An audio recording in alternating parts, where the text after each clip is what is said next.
Kameelperd, ek is so opgewonde om vandag vir jou te vertel oor 'n baie spesiale man. Sy naam was Abraham. Is julle gereed om na die storie te luister? En dan gaan ons lekker saam sing. Kom ons gaan!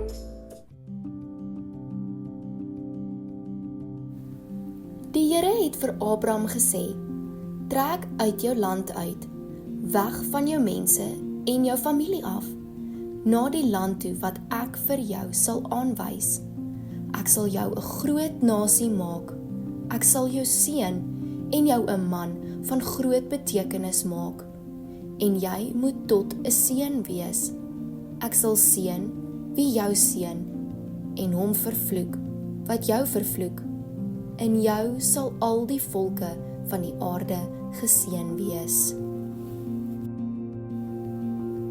Eens op 'n tyd in 'n land genaamd Haran, het daar 'n man met die naam Abraham gewoon.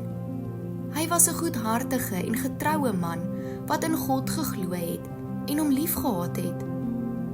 Abraham het saam met sy vrou Sarai gewoon en hulle was baie gelukkig saam.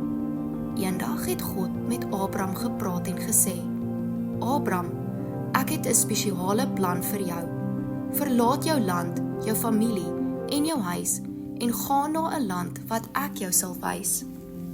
Ek sal jou seën en jou vader van 'n groot nasie maak. Abraham het na God se stem geluister en sy plan vertrou. Hy het besittings bymekaar gemaak, van sy familie afskeid geneem en saam met Sarai en sy broerskind Lot op reis gegaan. Hulle het deur uitgestrekte woestyne gereis en riviere oorsteek met God se leiding. Terwyl hulle gereis het, het God vir Abraham beloof dat sy nageslag so talryk sou wees soos die sterre in die lug en die sand langs die see. Abraham was verstom en het in God se beloftes geglo, al was hy en Sarai al baie oud en dat hulle geen kinders gehad het nie. Uiteindelik het hulle in die land Kanaan aangekom. God het beloof om Kanaan aan Abraham se nageslag te gee. Abraham het 'n altaar gebou en God aanbid en hom gedank vir sy getrouheid en leiding. Met verloop van tyd het Abraham en Sarai steeds geen kinders gehad nie. Sara het God se belofte begin twyfel en voorgestel dat Abraham 'n ander manier moet vind om kinders te hê. Maar God het 'n ander plan gehad. Toe Abraham 99 jaar oud was, het God aan hom verskyn en gesê, ek sal 'n verbond met jou sluit en jou naam sal Abraham wees, want ek sal jou die vader van baie nasies maak. Jou vrou Sarai sal 'n seun hê en jy moet hom Isak noem. Abraham het op sy gesig geval en van blydskap gelag. Hy kon nie glo dat hy en Sarai, wat so oud was, 'n kind sou hê nie. Maar God het hom verseker dat niks vir hom onmoontlik was nie. Getrou aan God se belofte het Sara, soos hy nou genoem is, geboorte geskenk aan 'n seun met die naam Isak. Die naam Isak beteken lag, want Abraham en Sara het gelag toe hulle hoor dat hulle so laat in hulle leeftyd 'n kind sou hê. Abraham se hart het oorgeloop van liefde en dankbaarheid vir God se getrouheid. Abraham het 'n lang en geseënde lewe gelei, omring deur sy kinders en kleinkinders.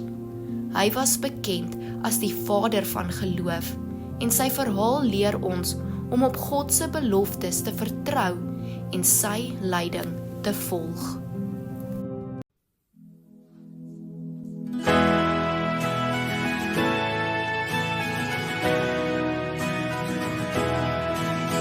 My God is so groot, so sterk en so magtig, daar's niks wat my God nie kan doen. My God is so groot, so sterk en so magtig, daar's niks wat my God nie kan doen.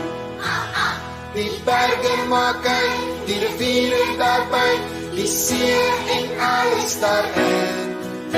My God is so groot, so sterk en so magtig, daar's niks wat my God nie kan doen.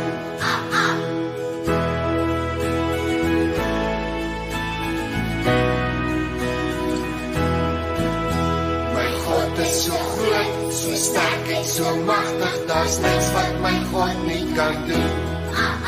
My God is so groot, so sterk en so magtig, daar's niks wat my God nie kan doen. Die berge maak hy, die riviere daarby, die see en alles daarin.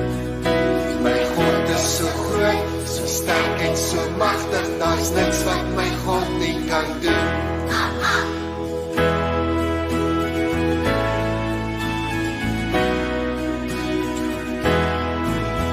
My God is so groot, so sterk en so magtig, daar's niks wat my God nie kan doen. My God is so groot, so sterk en so magtig, daar's niks wat my God nie kan doen. Die berge maak hy, die riviere daarby, die see en alles daarin. My God is so groot, so sterk en so magtig, daar's niks wat